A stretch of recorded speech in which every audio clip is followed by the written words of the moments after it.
Okay, good morning, good morning, good morning, good morning. Okay, good morning, everybody. Today is the 13th day of Adar. Today is a fast day, and the fast of Esther, and tonight is Purim. But we go to the Chitas of the day.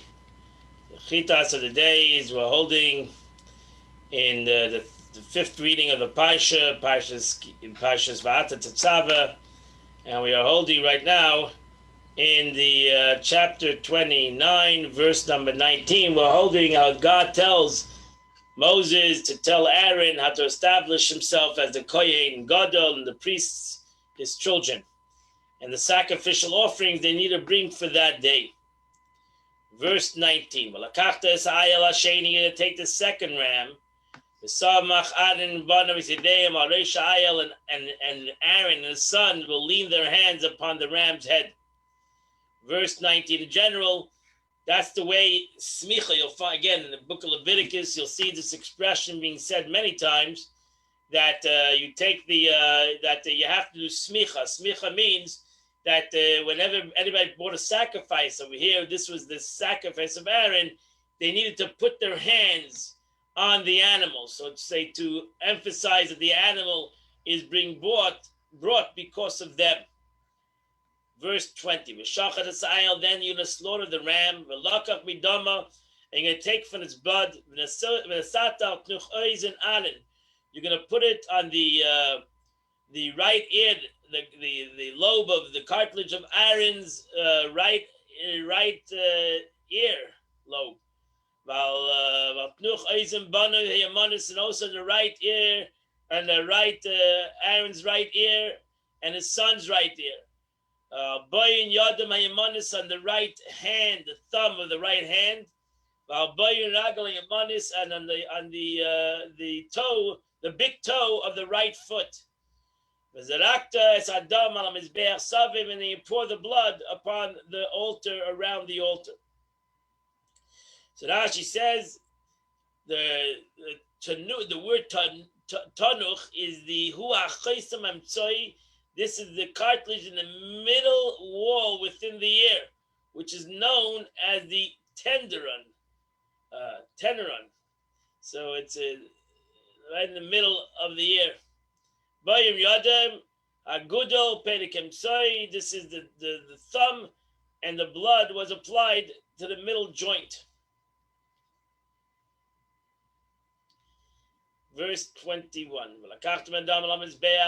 And then you'll take some of the blood that was upon the altar, and some of the anointing oil, you're going to sprinkle it on Aaron and his garments, and the garments of his children, and he's become holy, and his clothes, and his children, and the clothes of his children, which are with him. Verse 22. And then you take out of the ram the fat tail, and the fat that covers the innards. Covered in the diaphragm of the liver, and the two kidneys, and the fats that's upon the kidneys, the right thigh. Because this, for it's the ram of perfection. So now she says, over here, this is the fat of the intestines, or the fat on the maw, or the last stomach. As I said, that all these things, we're going to become knowledgeable in the anatomy of an animal as we go through the book of Vayikra. Halya, below the kidneys, as explained in the Parshas Vayikra. As it says, the opposite of the Atzah, you shall remove it, meaning the place where the kidneys give advice. The connection with the sacrificial parts of the bull, however, the fat tail is not mentioned, because the fat tail is sacrificed only with a male lamb, or an ulam and a ram, but the bull and a goat do not require the sacrifice of the fat tail. In fact, the bull and the goat have no fat tail. Rashi means that the tail need not to be sacrificed. Sheikha Yamin. So Rashi says the right thigh, we did not find that the right thigh should be sent up in smoke with the sacrificial part, except this one alone. Usually the Kohen got the right thigh. Over here, since it was their sacrifice, there was dedication of the Kohanim, it was brought on the Mizbeach. This is a ram of perfection. So Rashi says perfection over here means shleimim. The expression donating perfection, shleimus, completion, complete. It's been complete with everything. Scripture informs us that the perfection offering is a peace offering because it makes peace for the altar, for the one who performs the service, and for the owner. Because when it comes to a peace offering, a shlamim, which is called a shlamim, everybody received from him, so to say. The altar received, the Kohen received, and the Jew that brought it received. Therefore, I, God, require that the rest be given to one who performs the service as a portion. Who got the breast at that time was Moses. Moshe Rabbeinu was doing the service for the first 7 days, who officiated at the investors' rights, and the rest was eaten by Aaron and his sons, who were the owners of the sacrifice, as explained in the section dealing with this topic. Verse 23. V'kika lechem, and then you take the loaf of bread. V'chalas lechem, 1 loaf of oil bread, lechem shemen, achas. V'rokikach, and 1 wafer, misala matzahs, from the basket that he mentioned before, that he put all these kinds of different matzahs bread in it. Asher lefnei Hashem, that was before God. So v'kika lechem and achalas, from the loaves that we mentioned before. V'chalash l'Hashem min arvav, this is a kind of bread known as scalding dough, which we mentioned yesterday. V'rokik, from the wafers, out of the 10 of each kind, which the Gemara explains in the Menachos. We do not find that the offering of bread that comes with any sacrifice should be burned except this bread only. Again, this was a special offering in the Beis Hamikdash for the dedication, for the establishment of Aaron and his children. Therefore, this was a special thing that happened once and didn't happen again. So we find many things, Rashi says, in this service that we don't find by other services that were done in the Beis Hamikdash. Verse 24. And he placed them all upon the palm of Aaron, and upon the palms of his sons. And then you wave them to Nufal Hashem as a waving before God. So that said, on the palms of Aaron you shall wave. Both of them were engaged in the waving. The owner of the animal and the Kehanim. How so? The Kohen placed his hand under the owner's hand and he waved them. So Rashi is telling us, because you're going to also hear this later in the book of Vayikra, because when a Jew brought a offering of flour or challah, loaves of matzah, he waved it. He waved it. And the way he waved it was that he put it in his palm and the Kohen put his hand underneath the guy and they both moved it around. So what's a tenufa? Rashi says he would wave it from full 4 directions of the world belonging. The waving keeps back and does away with the punishment of the harmful winds.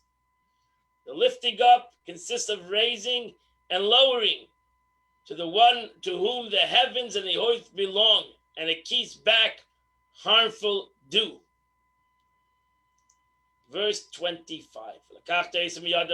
You take all these loaves and these wafers from the hand of the Kohen, and you're going to burn them on the altars. This is going to be a burnt offering before God. Ishehu Hashem, it's a fire offering to God. Again, Rashi says you'll see many times in these by the karbanot, you see the expression lereach nechayach, a spirit of sanctification, or good lereach nechayach, the simple meaning that it's a beautiful smell. And Rashi says that you only find it over here, this expression, because it's nachas ruach shamayte v'nasuten. Even though a lot of these things are hard for us to understand what they mean and why they are done, but this is what we do because God said, and to that there's a great pleasure to God that He's asked for something and we do it. Verse 26. Then you shall take from the breast. The right leg was burnt. Then you take from the breast of the ram of purification, Asher Aaron, which is for Aaron. You uplift it again, a waving before God. It'll be for your portion. In this situation, it was for Moses. Moses got that part of the animal for doing the service in the temple at that time. Verse 27. And he shall sanctify the breast of the waving, the sheka truma, and the thigh of the uplifting, ashehunaf v'ashehuram, which was waved and which was lifted up. Me'el hameluyim, for the ram of purification. Mashel Aaron, which came from Aaron, u'mashel Abanav, which came from his sons. So Rashi says, sanctify them for generations to come, that their uplifting and their waving shall prevail like the breast on the high of the peace offering. In essence, God tells to Moses, what he's doing now will bring within them the capability that what they will do in the future, when they will do all the service in the temple with other people, regular Jews. May it be invest in them the power to be uplifting. That all the service they do with all this lifting and waving, which protects the Jew that brings the sacrifice, may they have the power to do that. And you have to invest in them this power. Verse 28. That's why. So it shall remain for Aaron and his son for a perpetual allotment from the children of Israel. They had this power to bring the Jews closer to God. Kitruma, and they get this offering too. They get part of the offering. In the future, they get the breast for doing this service. Kitrumahu, this is an offering. Utrumi meis Israel. This is what they receive from doing the service. Mizifche shalmeim, from the peace offerings. Trumasam Hashem. It's an offering before God. So Rashi says again, the peace offering shall belong to the owners. Part of it belongs to owners, and the breast and the thigh is given to the kohen. So he receives this gift from the Jew who brought the offering, that he gets a part of the offering. Ki turumasu, this is an offering to the kohen. The breast and the thigh is given to the Kohen. Verse 29. And these holy garments that Aaron shall be for his sons after him, to be exalted through them and to invest it with full authority brought through them, these clothes. So Rashi says, Levan of Achov, one who is greatness after him, something when Aaron passes away, they will choose a new Kohen Gadol from his children.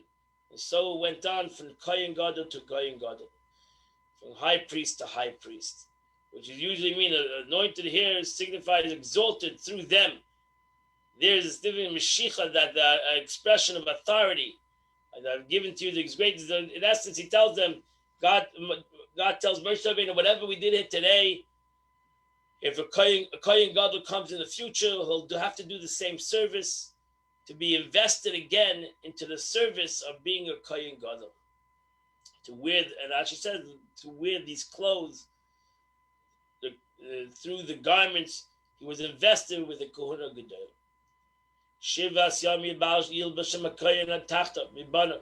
7 days shall the one of his sons, who will be the Kohen in his place, that will come to the tent of meeting to serve in the holy. So that says Sivas Yom Tzufim, 7 consecutive days. That means if a new Kohen Gadol is anointed, he has to wear these garments for 7 days. As I said yesterday, the Kohen Gadol didn't have to wear the garments, these 8 garments, unless he wanted to come do the service. If he didn't want to do the service, another Kohen Gadol did the service in the temple. Another Kohen did the service in the temple. But here, when you invested a new Kohen Gadol, he had to wear it for at least first 7 days. He had to do the service. One who enters the tent of meeting, that the Kohen who is prepared to enter the inner sanctuary on Kippur, and that was the Kohen Gadol for the service in Kippur, is accepted only through him. As I said, that on a day of Yom Kippur, he only did the service. On a regular day, he didn't have to do the service. So now she says, Tachas mi banav, from his children. This teaches us that if a Kohen Gadol has a son who's equal to him, they must appoint him the Kohen Gadol. So a son of the Kohen Gadol will get first dibs to become the next Kohen Gadol if he's as great as his father. If not, they would choose another Kohen Gadol from another family, as long as he was a Kohen. So from here, the Kohen in its place, from here we see the proof that every expression of Kohen is an expression of doing, of actual service. Therefore, the constellation of the Tevir extends before you. So Rashi is explaining the notes on the word, and it emphasizes that a Kohen, the meaning of a Kohen means the concept of dedication service. Verse 31. And then you shall take the ram of perfection, you'll cook it in a holy place. So Rashi, what's a holy place? That's in the courtyard of the tent of meeting, because this shlamim is holy of holies. And Aaron and his sons will eat the flesh of the ram and the bread of the basket. Pesach HaYomed, the entrance of the tent of meeting. So Rashi says, the entire courtyard of the temple was called by this name, Pesach HaYomed, the doorway of the tent of meeting. So even though it was a big courtyard, even in the desert, it was a big size courtyard, especially in the temple that was built in Jerusalem was a big size. It was all called Pesach HaYomed. Verse 33. And they shall eat those things which anointed had been affected. Is going to vest them with the full authority, like kadeshaitim, to sanctify them.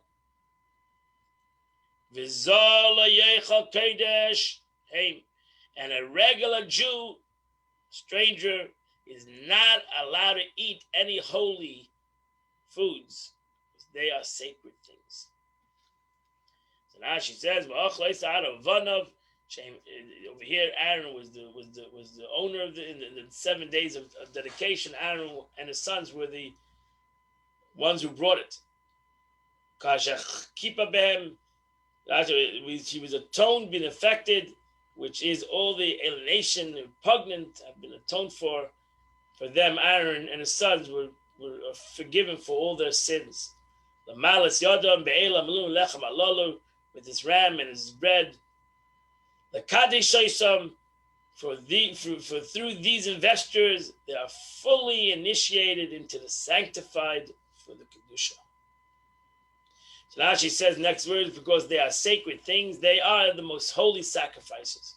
From here we learn a warning, a prohibition against a stranger, a non-kohen, who eats the most holy sacrifices. So the Torah text gives as a reason for the matter, in fact, the fact that they are sacred things, that a regular Jew is not allowed to eat kodesh kadoshim, sacred food of the Beis Hamikdash. So it's only for the kohanim, the priest. Verse 34. If there was anything left, that means they didn't finish all this food, then you have to burn it. You can't keep this food for another day. It has to be burnt, cannot be eaten, because it's holy. This is the word noisar, leftovers. There was no leftovers. I would say there's no leftovers. There's certain things you're allowed to leave over, as we'll learn in Vayikra. There are certain sacrifices that can be eaten for 1 day, for 2 days, 3 days, as we'll learn the different sacrifices in the book of Leviticus. Verse number 35. You shall do to Aaron and his sons according to all that I have commanded you. Shiva Somam Tamala, this had to be done for 7 days, every single day. For the first 7 days, they had to do this entire service from the beginning to the end. So Rashi says the Torah text repeats this and doubled it to render it essential that if Moshe Rabbeinu omitted anything at all that was stated in the section dealing with this matter, they, Aaron and his son, would not be invested as Kohanim. So they needed to do this every single day for 7 days. And Moshe Rabbeinu at that time was the Kohen. So he was running the show. And he was the Kohen Gadol for the first 7 days to show his brother and his nephews exactly how to do the service. And to be a Kohen and to be a Kohen Gadol in the temple. So he did this for 7 days over and over again. Verse 37. And a bull as a sin offering you shall offer every day for atonement. And you shall purify the altar by performing the atonement upon it. And you'll anoint the altar to sanctify it. So Rashi says, for the atonement, Allah can put him for the atonement, meaning to atone for the altar for all negative things, because on the altar was brought the animal, and there were sin offerings and all the negative things that were brought upon this altar that had the capability to bring forgiveness for the Jewish people. I know only that it was offered up for their sake, such as the ram and the bread, but what happened to offered for the sake of the altar, such as the bull, which is the purification of the altar. We did not hear yet that it had to be done for 7 days. Therefore, the verse was necessary to tell us that you need to do, just like you need to sanctify Aaron, we need to sanctify this altar, the outer altar. This is going to be a very busy place in the Beis Hamikdash. All the sacrifices are going to be brought upon it, and it needs to be dedicated. The anointment of the altar was necessary because perhaps someone had donated a stolen article for the work of the Mishkan and the altar, so we needed to sanctify to bring forgiveness to the altar. So the altar was also had a sacrifice sprinkled upon it, oil and blood. Verse number 37. Just like you did 7 days to Aaron, for 7 days you shall perform atonement upon the altar. You're going to sanctify this altar. And now from henceforth the altar will become the Holy of Holies. Whoever touches the altar will become holy. That's a very interesting thing, Rashi says. Now, what was it that the altar sanctity, that whatever touches will become holy? So Rashi says it means even an invalid sacrifice that was placed upon it, the altar sanctified it to render it fit, so that we be not taken off the altar.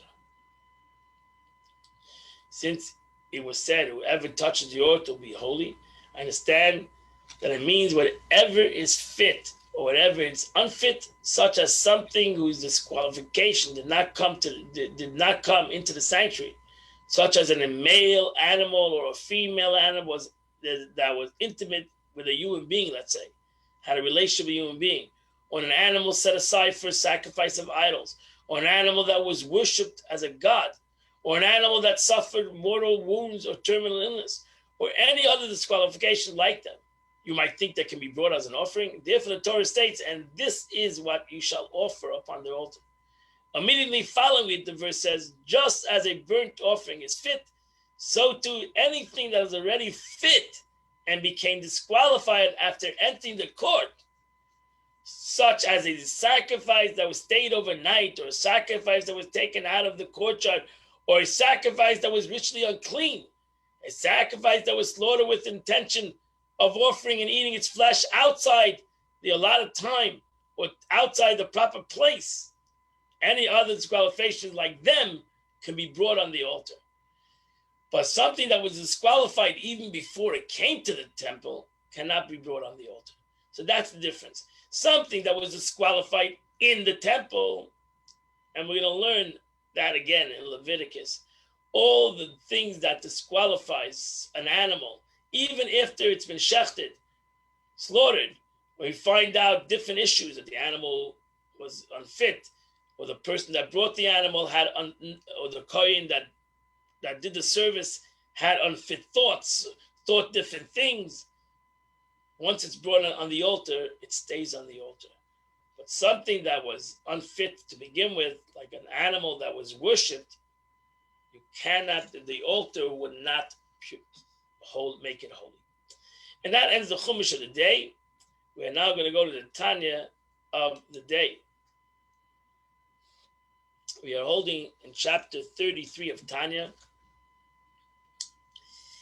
And Alter Rebbe is talking, he just gave us yesterday an inspirational, motivational speech to be joyful. And Alter Rebbe continues. He will also rejoice doubly in the joy and the pleasure which his faith brings to God. Not only should he be happy that he was given the capability to serve God, which should give him an unbelievable joy, but actually he should realize that everything that he does in this world brings a great joy to Baruch Hu, to God. As we just learned in the Chitas, Eber says, Nachas Ruach. I simply have a great joy. So can you imagine if God himself says, I have a joy by you overcoming evil? For thereby through one's faith in God's unity. The sitra achra is truly subdued, and the darkness transformed to light. You think the Eibishter doesn't have great joy when darkness is turned to light? When negativity is turned into positivity? Meaning the darkness and the clip of the cover of this world, which is corporal.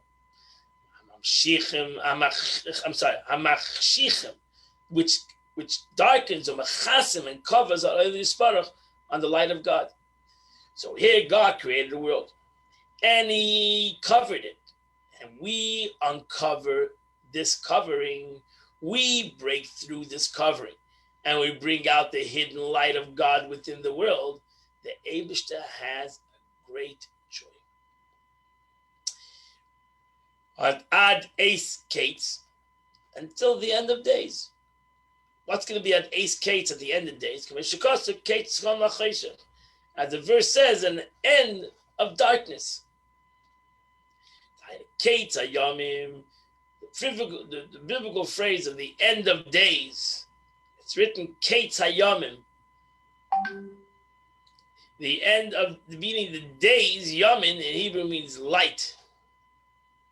The phrase us initiate that at the end of days, God will reveal his right hand, a reference to the attribute of revelation. What will happen then? God, when God will banish the spirit of impurity from the earth. Benigla, what happens if God will take away the impurity in the world? Benigla Kaved Avaya. And that will be the revelation of the glory of HaKadosh Baruch Hu. And all flesh will see it.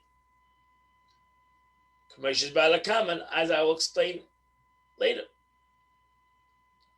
So that means the verse says, it doesn't say the mind will see it. It says the flesh will see it.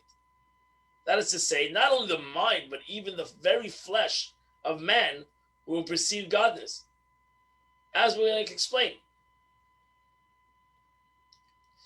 So this banishment of Sitra Achra, which will take place at the end of days, during the Messianic era.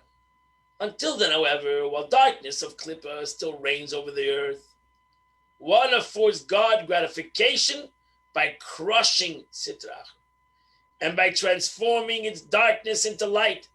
How do we do that? By faith. And man's realization that this fact intensifies his own joy in his faith. This especially to those who live in diaspora, those who live in America.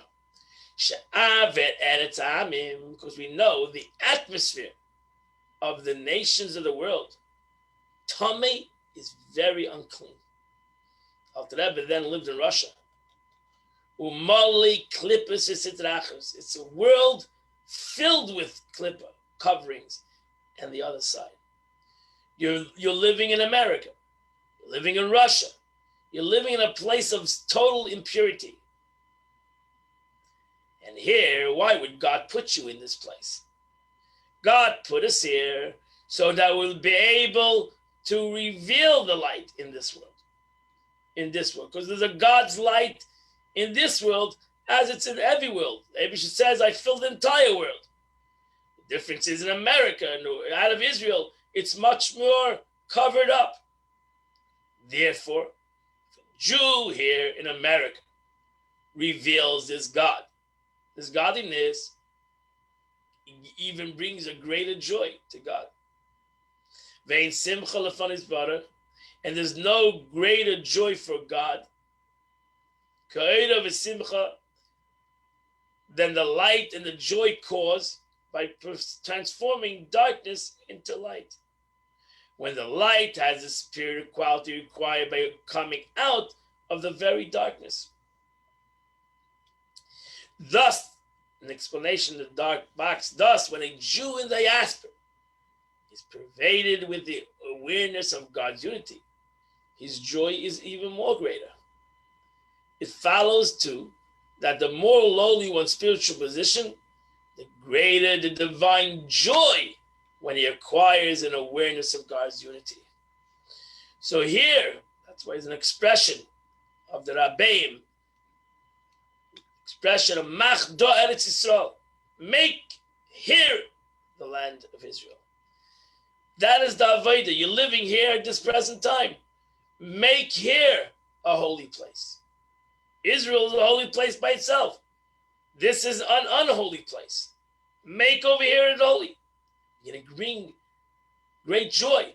And not only to God. And therefore, you should be very joyful that at this present time, if you're living out of Israel, that God gave you a schus to bring this world, this dark world, some light in it. And that's why the verse says, let Israel rejoice in its maker. Why does it say its maker? Why not its creator? Pirush, so the explanation of the verse is Kol Mishu Mizeres Israel, whoever is from the seed of Israel. Yesh Leilusmeya Besimchas Havaya. He ought to rejoice in the joy of God. Asher Sos V'Sameach, who God is so happy and joyful. B'diras and b'tarteinim, through making an abode for him in this lowest sphere of this world, and even out of Israel, Shehem B'Chnasiyah Gashmis, who is at the level, the actual physical world of Asiyah, and the lowest level of Asiyah. And that's why it's written Ba'oisav, in his actions, in his makings, in a plural sense. So the meaning of it is the literal meaning of the verse, let Israel rejoice in its makers. Why is it really, we translate as maker, but it's makers. Why is it used plural expression in reference to God? The Alter Rebbe explains, since God is spoken of here as a maker of the world of Asiyah, the domain of Klippa, the covering, whose nature is arrogance and therefore separation and self-centeredness, divine creative power is preferred to the plural, for it's fragmented, so to speak. There are a multitude of created beings, each separate from the other, each animated divine creative power, hence a plurality of the makers, so to speak. So you might say, wow, we're living in a world of dispersion. We're living in a world of chaos. We're living in a world of multiplicity. The Alter Rebbe says the opposite. But this fault becomes cause to still a greater divine joy. Actually, God has more joy if you're going to be able to take this multiplicity and reveal its true oneness. To God, that's an unbelievable joy. So this is actually not a negative. You have to take this negative and realize the great positive that it has. This unification of creation and another achievement of man's faith in God, unity, for this faith subdues the stracher, which is cause of disunity. So as stated above, it is earlier darkness which enhances the light that it replaces. Thus, the greater the darkness, the more superior the superior light. In general, that's what Chassidus teaches us. The greater the darkness doesn't show a negative per se. It actually shows the total opposite. The greater the darkness, the greater the light that will follow. So living in a dark country, living in a dark situation, only tells you that with faith, you're going to reveal a light that's going to be more powerful than you ever could imagine. Which is the plural expression of makers, which refers to this physical world. Which this world is full of coverings, and sitra achra, the other side, means full of evil, which are called a public domain. Which is public domain means a domain of multiplicity, a domain of many things, and mountains of separations. That's in that they are arrogant and separate from one another. Wow, how the Tanya talks to us today in the world that we live in. A world of separation, a world of division. But as always, the Alter Rebbe always looked at the positive side of every negative situation. Because God's joy infusion of plurality is aroused when, through this faith in God's unity, they, the Klippa, are transformed into light. Because behind this great darkness is an unbelievable light. And we can turn it into a private domain. We need to take the public domain, the multiplicity, and bring it into a private. The Rebbe would always tell us, I don't know the wording on the American coin. It says, from a public, we turn it into a private. I've got the wording. I think you can read it better on a dollar bill. The Rebbe once mentioned on a dollar bill, from a plural, we turn it into a singular. I can't even read it yet. It's these words over here. Okay, whatever. Somebody knows it. And the Rebbe says it's written on the dollar bill, an American dollar bill. That's why it's called the United States. To be able to make unity from many into one.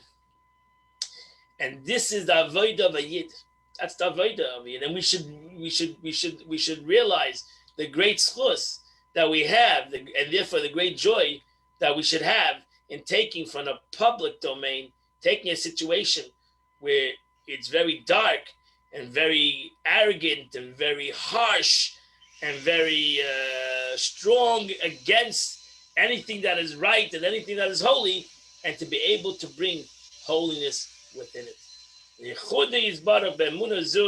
To make it to one domain to God, unite them for God's unity. And this is a great joy to God by overcoming this darkness.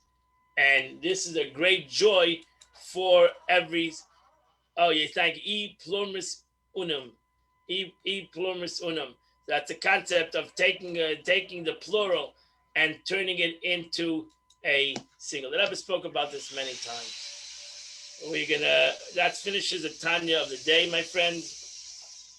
Today is the 13th day of the Hebrew calendar of the month of Adar, and that is chapter 69 and 70, 71, 69, 70, and 71 of Psalms. You'll say those three chapters. You have done chitas for the day.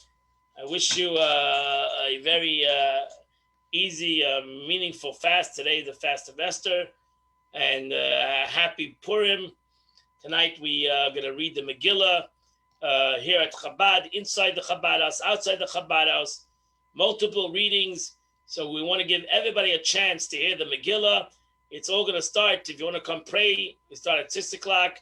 We're going to read the Megillah at 6:45 in all places. At the same time, around 6:45, we're going to be reading the Megillah in 3 different places. One inside Chabad house, one outside the Chabad house, and a third one for kids outside the Chabad house. So there's a great kids program tonight also, which starts at 5:45. And come and celebrate Purim. Purim is a day of great joy, of great happiness, of a transformation of negative into positive. And I hope wish you all a happy and healthy Purim. And see you tonight and see you tomorrow at 8 o'clock. We're going to continue the chitas of the day.